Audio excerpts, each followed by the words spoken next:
በስመ አብ ወወልድ ወመንፈስ ቅዱስ አሐዱ አምላክ።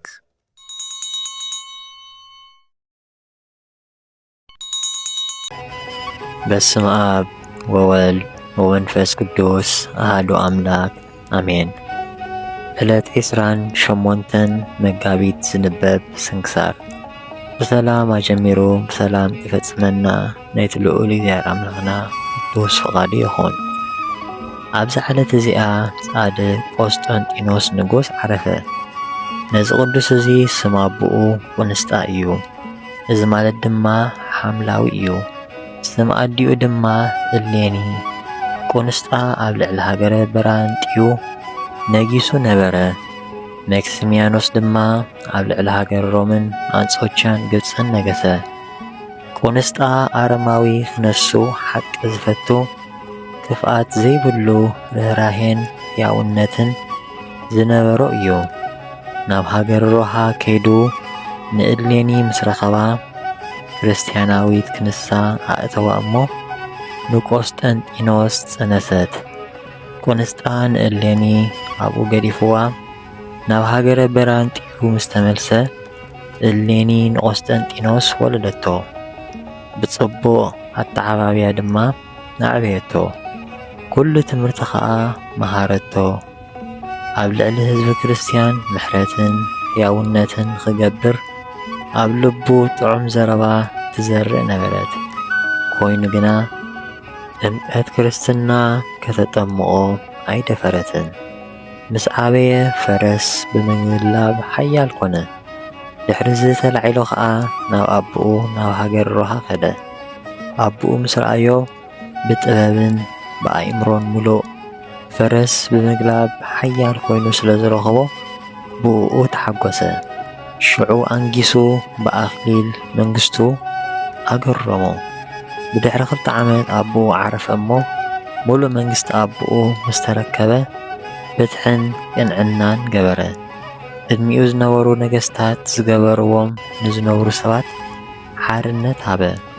ብዛዕባ እዚ ድማ ኩላቶም ኣሕዛብ ኣፍቀርዎ፣ ተኣዘዝዎን ተገዝእዎን ድማ። ዜና ቅንዕና ፍርዱ ኸዓ ኣብ ኩለን ሃገራት ተሰምዐ። ዓበይቲ ሃገረ ሮሜ ኸዓ ናብኣቶም መጺኡ ካብ ናይ መክሲሚያኖስ ግዝኣት ባርነት ንኸድሕኖም ናብኡ መልእኽቲ ሰዲዶም ለመንዎ እሞ መልእኽቶም ምስ ኣንበበ ብዛዕባ ኣብ ልዕሊዖም ዝበጽሐ መከራ ሓዘነ። ካብ ሽዑ ጀሚሩ ኸዓ ብኸመይ ካብ መከርኦም ከም ዘድሕኖም ብምሕሳብ ይሓዝንን ይትክዝን ነበረ። ኣብ ቤት ፍርዲ ኮፍ ኢሉ ኸሎ ፍርቂ መዓልቲ ብምስሊ ከዋኽብቲ መስቀል ተራእዮ። ጸላእትኻ በዚ ምልክት እዙ ከተሰንፍ ኢኻ ዝትርጉሙ ድማ ኣብ ልዕሊኡ ብቋንቋ ዮኖናውያን ኒኮስጣጣን ዝብል ተጻሒፉ ነበረ። ብርሃን እቲ መስቀል ከዓ ንብርሃን ፀሓይ ዓብሊልዎ ረኣዮ እሞ ተደነቐ። ንዓበይቲ ኣሕሉቕ ወታደራቱ ኸዓ ኣርኣዮም። ኮይኑ ግና እቲ መስቀል ብዛዕባ ምንታይ ምግላጹ ኣይፈለጡን። በታ ለይቲ እቲኣ ድማ ብራእይ መልኣከ እግዚኣብሔር ንቆስጠንጢኖስ ተገሊጹ ብኣምሳል እቲ ፍርቂ መዓልቲ ዝረኣኻዮ ምልክት ግበር እሞ ብኡ ንጸላእትኻ ክትስዕር ኢኻ በሎ። ካብ ድቃሱ ምስ ተበራበረ ልቡ ኣጽንዐ። ወርቂ መስቀል ሰሪሑ ኸዓ ኣብ ልዕሊ ኣኽሊል መንግስቱ ገበሮ። ንመኳንንትን ንሰራዊቱን ድማ ኣብ ኩሉ መሳርያታቶም መስቀል ክገብሩ ኣዘዞም። ከምቲ ዝኣዘዞም ከዓ ገበሩ። እዚ ዝኾነሉ ድማ ኣብ ሃገረ በራንጢዩ ኣብ 7ይ ዓመት መንግስቱ እዩ። ንሰብ ሃገር ሮሜ ክድሕኖም ኩሎም ሰራዊቱ ኣኪቡ ወፀ። ዜናኡ ብወገን መክሲሚያኖስ ተሰምዐ እሞ ኣብ ልዕሊ ባሕሪ መሳገር ገይሩ ምስኡ ክዋጋእ ናብ ቆስጠንጢኖስ ተሳገረ። ምውጋእ ምስ ጀመሩ ትእምርተ መስቀል ሪኦም ሰራዊት መክሲሚያኖስ ይሰዓሩ ነበሩ። ካብ ሰራዊት መክሲሚያኖስ ከዓ ብዙሓን ተወድኡ። ዝተረፉ ናብ ሃገረ ሮሜ ንኽኣትዉ ኣብ ልዕሊ መሳልል መሳገሪ ምስ መክሲሚያኖስ ተሰቕሉ። እቲ መሳልል ሃሚሙ ኸዓ ከምቲ ፈርዖን ምስ ሰራዊቱ ዝጠሓለ ምስ ሰራዊቱ ኣብ ባሕሪ ጠሓለ። ቆስጠንጢኖስ ድማ ምስ ሰራዊቱ ናብ ሃገር ሮሜ ኣተወ እሞ ሰብ ሃገር ሮሜ ድማ ብመብራህትን ብእምብልታን ብጽቡቕ ስሉማት ኣኽሊላትን ብመሳቕልን ብዕንቂ ባህሪን ተቐበልዎ። ካብኣቶም ሊቃውንቲ ዝነበሩ ንመስቀል ወደስዎ፣ መድኃኒት ሃገሮም ድማ ሰመይዎ። ድሕሪኡ ንኽቡር መስቀል ን7 መዓልታት ዝኣክል ዓብዪ በዓል ገበርሉ። ቆስጠንጢኖስ ድማ ካልኣይ ኣብ ሃገር ሮሜ ነገሰ። ሽዑ ኣብ መበል 11 መንግስቱ ክቡር መስቀል ካብ ዝተገልጸሉ ድማ መበል 4ይቲ ዓመት ዝኾነት ብኢድ ቅዱስ ሶል ጴጥሮስ ሊቀ ጳጳሳት ሮሜ ምስ ሰራዊቱ ጥምቀተ ክርስትና ተጠምቀ። ክርስቶሳዊት መንግስቲ ድማ ነገሰ። ብዛዕባ ሃይማኖት ንዑ ምስጋና ዝግቦ ጎይታናን ኣምላኽን መድሓኒትና ኢየሱስ ክርስቶስ ንዝተኣስሩ ንኹሎም እስራት ክፈትሕዎም ናብ ኩሉ ሃገረ መንግስቱ ትእዛዝ ሰደደ።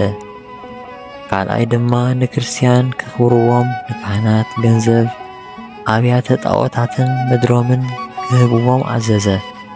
ኣብ ልዕሊ ኣረጋውያን ከዓ ክርስቶሳውያን መኳንንት ክሸይሙ ከም ዘለዎም ከምቲ ሐዋርያት ዝኣዘዝዎ ድማ ኣብ ሰሙነ ሕማማት ዝኾነ ስራሕ ንኸይስራሕ ኣዘዘ። ብድሕሪዚ ብተረዳእነቱ ዓወት ዝረኸበሉን መድኃኒቱ ብዛዕባ ዝኾነ ክቡር ዕፀ መስቀል ክትሓትት ንኣዲኡ እሌኒ ናብ ኢየሩሳሌም ክትከይድ ሰደዳ። ኣብ መበል 17 ዓመተ መንግስቱ ከዓ ንብዙሓን ቅዱሳን ኤጲስቆጶሳት ኣከቦም። ካብኣቶም ድማ ቅንዕና ሃይማኖት ዘለዎም 318 ነበሩ። ብጽቡቕ ኣሰራርዓ ድማ ክርስትያናዊ መምርሒ ተሰርዐ። ድሕሪዚ ኣብ ሃገረ በራንጢዩ ዓብ ከተማ ሃነጸ። ኣብኣ ኸዓ ብስም ቅድስቲ ድንግል ማርያም ወላዲተ ኣምላክ ብስም ኣግያን ሶፍያን ቤተ ክርስቲያን ሰርሐ። ኩሉ ስልማት ሰለማ እሞ ናብኣ ድማ ኣስከሬን ብዙሓትን ቅዱሳን ሐዋርያትን ሰማዕታትን ብሩኻን ጻድቃንን ኣከበ። ሰናይ ተጋድሎ ድሕሪ ምስ ተጋደለ ቁሩብ ሕማም ሓሚሙ ኣብ ሃገረ ኒቆምድያ ዓረፈ። ኣብኣ ገኒዞም ድማ ኣብ ወርቂ ሳጹን ኣቐመጥዎ። ተሰኪሞም ድማ ናብ ሃገረ ቁስጥንጥንያ ኣብጽሕዎ። ሊቃነ ጳጳሳትን ካህናትን ኩሉ ህዝብን ወፂኦም ከዓ ብመዝሙርን ብማህሌትን ብጸሎትን ተቐቢሎም ብኽብሪ ገነዝዎ። ኣብ ቤተ መቕደስ ቅዱሳን ሐዋርያት ድማ ኣቐመጥዎ። ኩሉ ዕድመ ሕይወቱ 65 ዓመት ኮይኑ 33 ዓመታት ቅድሚ ምንጋሱ 32 ዓመታት ከዓ ኣብ ልዕሊ መንበረ መንግስቱ ካብ ዓመት ዓለም ብ5833 ዓመትን ዓረፈ። በረኸቱ ንዘለዓለም ምሳና ይኹን ኣሜን። ሰላም ለቆስጠንጢኖስ ኣብያተ ክርስቲያን ዘሃነጸ ምኵራበ ጣዖታት መሲቶ ወምህራማቲሆሙ እፀ መዋኤ ጸላእቱ ዘቆመ ወዴጋኔ ጸሩ ዘነፍጸ ጸዳለ ብርሃኑ እስከ ለዓለም ሃወፀ ኣምሳለ ከዋክብት መስቀል በሰማይ ሮፀ። ሰላም ለእሌኒ ዘትንየጽር ህወኣ እንተ ይትአሰይ ጻድቀ ወዘይትፈደይ ኃጥአ እግዚእነ ላቲ ከመ በራኢ ኣይድአ እምሰርቀ ሶኒ ለለይከውን ሰቡአ ተስካሬ ትንሣኤ ለሕዝብ ቆስጠንጢኖስ ሰርአ። ሰላም እብል አብርሃም ሰናይ ርእስ ለይስሐቅ ሩይ ወለያዕቆብ ብፁዕ እንዘአሰምክ ርእስየ በኪዳኖሙ ጽኑዕ ሶበ ሰአልኩከ ብእሲ ኃጥእ ሃበ ንስሐየ ተመየጥ እግዚእ። ኦ ጎይታ ሃብታማት ካብ ዝተረፎም ዘእተውዎ መባእ ንጸሪቀ መበለት ንሳንቲም ናይ መበለት ከም ዝተቐበልካ ካብቶም ኩሉ ግዜ ዘገልግሉኻ ንኣይላፍ መላእኽቲ ኣዘኪርና ነዚ ዘቕረብናዮ ጸሎት ኣብ ነፍሲ ወከፍ ከነንብቦ እንከለና መጽሓፍ ድኽነትና ተቐበል።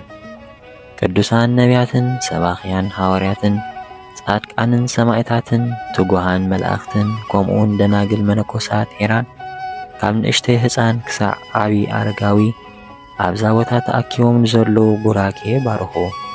ነዚ መጽሓፍ ስንክሳር ብብርዒ ንዝጸሓፎን እናደረሰ ንዘጸሓፎን ብሓድሽ ልሳን ንዘንብቦን ዝተርጎሞን ንቓላት እዚ ቅዱስ ታሪኽ ብእዝኒ መንፈስ ንዝሰምዕን ብጸሎት ናይታ ካብ ኩሉ ባእሲ ዓራቒት ዝኾነት ኣዲኡ ቅድስቲ ድንግል ማርያም ጐይታ ኢየሱስ ክርስቶስ ብሓባር መሓረና። ኣብዛ ዕለት እዚኣ ዝዓረፍኩም ጻድቃንን ሰማዕታትን ሰላምታ ይግባአኩም። ንስኻትኩም ንዓለም ብብዙሕ ትዕግስቲ ዝሰዓርኩም ኢኹም ሞት ካባና ብዘይ ንስሓ። ንስኻትኩም ቅዱሳን ሰማይን ምድርን ማሕበር ሥላሴ ዝኾንኩም ሰብኡትን ኣንስትን በብኣስማትኩም ኣብዛ ዕለት እዚኣ ዝዓረፍኩም ንዓኻትኩም ሰላምታ ይግባአኩም። ምእንቲ ወላዲቱ ቅድስቲ ድንግል ማርያም ብጸሎትኩም ክትዝክሩና ብስጋን ደምን ናይ ክርስቶስ ንምህፀን ኣሎና። ንጻድቃን ብገድሎም፣ ንሰማዕታት ብደሞም፣ ንሃዋርያት ብስብከቶም፣ ንነቢያት ብትንቢቶም፣ ንመላእኽቲ ብልማንኦም እግዚአብሔር ንኹልና ህዝበ ክርስቲያን ኣሕቢሩ ይምሓረና። ንቤተ ክርስቲያንናን ንሃገርና ኤርትራን ድማ ንኹሉ ዓለም ብምሕረቱ ይሓልወልና። ስድራ እግዚአብሔር ብዛዕባ ቅዱሳንን ዜና ገድሎምን ጥራሕ እንሰምዕ ኣይንኹን። ንዕኦም ክንመስል ንጽዓር። ንግዚኡ እነድንቖም ጥራሕ ኣይንኹን። ናብ ቤትና ጥራሕ ዘይኮነስ ናብ ማዕሙቕ ልብና ዘሊቖም ከም ዝኣትዉ ንግበር። ዘውትር ንዘክሮም ንክርስቶስ ምእንታን ክንመስል። ቅዱሳን ዝተባሃሉ ኃጢአት ስለ ዘይገበሩ ኣይኮኑን።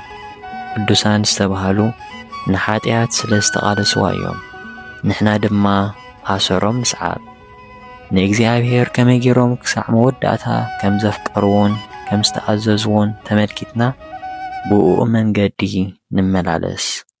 ነዚ ክንገብር ናይ እግዚአብሔር ኣምላኽና ምሕረቱን ጸግኡን ናይ ወላዲተ ኣምላክ ኣማላድነትን በረኸትን ናይ ኩሎም ቅዱሳን ጸሎትን ረድኤትን ኣይፈለየና።